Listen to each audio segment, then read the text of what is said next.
289 आहे हा आता जी परप्रांतीयांची मुजोरी जी वाढत चाललेली आहे दिवसेदिवस मुंबई आणि महानगर जे MMR रिजन आहे या रिजन मध्ये जी काही मुजोरी चाललेली आहे ह्या मुजोरीचं हे ज्वलंत उदाहरण आहे। एका मराठी महिलेला मारवाडी व्यापारी सांगतो आता बीजेपीचं राज्य आलेलं आहे मराठी बोलावं लागेल। अरे काय चाललंय मराठी आणि गुजराती या मारवाडी बोलावं लागेल।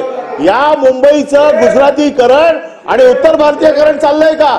हा सत्तेचा मा झालाय की भारतीय जनता पक्षाला ज्या पद्धतीने नाही ते बोलतायत ना ते बोलतायत तू सभा नाही हा सत्तेचा माज मराठी माणसाचा अपमान या राज्यामध्ये कोणी सहन करणार नाही। अध्यक्ष महोदय सत्तेचा माज यांचा सत्तेचा माज राज्याच्या जनतेने म्हणून काढला सभापती महोदय आणि आता सामान्य जनते सरकार राज्यामध्ये आलेलं आहे। सभापती महोदय एक मिनिट फक्त मी कसं आहे आज आपला पहिला दिवस आहे आणि नवीन राज्य सुरू झालेलं आहे तर जे काही नियम सगळे राम राज्य सुरू झालेलं आहे। खरं म्हणजे 289 हा कामकाज सुरू होण्याच्या अगोदरचा जो विषय काय आहे की अतिशय महत्त्वाची घटना घडली असेल तर सर्व कामकाज स्थगित करावं आणि ही चर्चा घ्यावी असा हा नियम सांगतो। पण हल्ली होतंय काय 289 दुपारी घ्या। अरे जर 289 दुपारी मान्य झालं तर अगोदरच्या झालेल्या कामकाजाचं काय करणार? आता तो हळूहळू मागे चाललाय। मग नंतर प्रश्नोत्तराच्या तासानंतर 289 घ्यायचं ठरवलं होतं कारण प्रश्नोत्तरासाठी आपण 45 दिवसाची नोटीस देतो खूप मेहनत होते खूप तास जातात पण आता हळूहळू तो 289 मागे चाललाय तर आपण परत एकदा सगळी नियमावली बिझनेस आपला जो आहे तो पूर्ववत करावा अशी आपल्याला विनंती करतो आणि या 289 ला सुरुवात करतो। हा 289 आहे हा आता जी परप्रांतीयांची मुजोरी जी वाढत चाललेली आहे दिवसेदिवस मुंबई आणि महानगर जे MMR रिजन आहे या रिजन मध्ये जी काही मुजोरी चाललेली आहे ह्या मुजोरीचं हे ज्वलंत उदाहरण आहे। कल्याण पश्चिमेला योगीधाम परिसरात अजमेरा हाइट्स या हाय प्रोफाईल सोसायटीमध्ये बुधवार दिनांक 18/12/2024 रोजी घरात धूप लावल्याच्या कारणास्तवरून सोसायटीत राहणारे अखिलेश शुक्ला व त्यांची पत्नी गीता शुक्ला आणि लता कळविटे यांच्यात वाद झाला। या वादामध्ये शुक्ला यांनी मराठी माणसाचा अपमान होईल असे शब्द वापरले। मी मंत्रालयात काम करतो व मला मराठीचे सांगू नको तुझ्यासारखे 56 मराठी माझ्या समोर झाडू मारतात। मुख्यमंत्र्यांच्या ऑफिस मधून फोन केला तर तुमची पूर्ण मराठीची हवा निघून जाईल अशा शब्दात शुक्ला यांनी या सोसायटीत राहणारे देशमुख यांच्याशी वाद घातला। सोसायटीच्या बाहेरून 8 ते 10 गुंड मुलांना बोलवून मारहाण करून धारदार शस्त्राने त्यांच्या डोक्यावर वार करत त्यांना गंभीर जखमी केले। सदर व्यक्ती महाराष्ट्र शासनाच्या MTDC डिपार्टमेंट मध्ये मॅनेजर आहे का अकाउंटंट आहे माहित नाही। एवढी मोठी घटना होऊनही पोलिसांनी या इस्माला अद्याप अटक केलेली नाही। पोलीस कोणाच्या तरी दबावाखाली काम करत असल्याचे दिसत आहेत।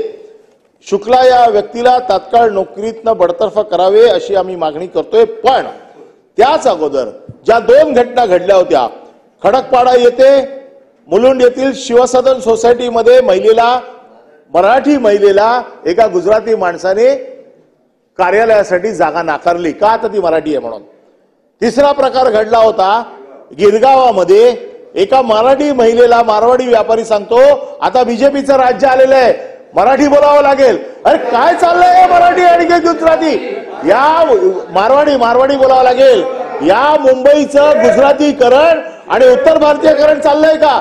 ज्या पद्धतीची दादागिरी तुम्ही ट्रेन मध्ये जा तुम्ही कुठेही जा ज्या पद्धतीची दादागिरी केली जाते आणि ही कशाच्या जोरावर केली आहे हा सत्तेचा मा झालाय की भारतीय जनता पक्षाला ज्या पद्धतीने नाही ते बोलतायत ना ते बोलतायत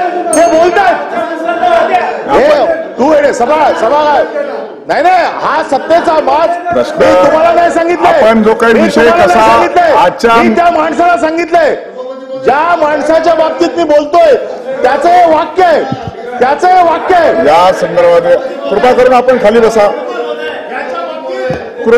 आपण खाली बसा। मी उभा राहिलेलो आहे।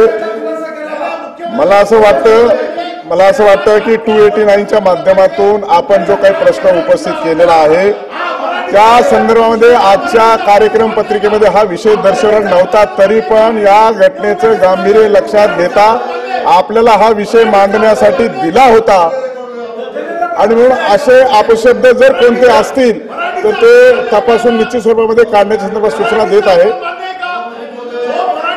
आणि म्हणून कृपा विखे पाटील साहेब बोला। सभापती महोदय, जो विषय या ठिकाणी मांडला सभापती महोदय, मराठी माणसाचा अपमान या राज्यामध्ये कोणी सहन करणार नाही अध्यक्ष महोदय। मराठी माणसावर अन्याय होत असेल तर पहिल्यांदा आमचं सरकार अध्यक्ष महोदय मराठी माणसाच्या मागे उभे राहील। पण सभापती महोदय, हे पराभवाच्या मानसिकतेतून बाहेर होता नाही आहे।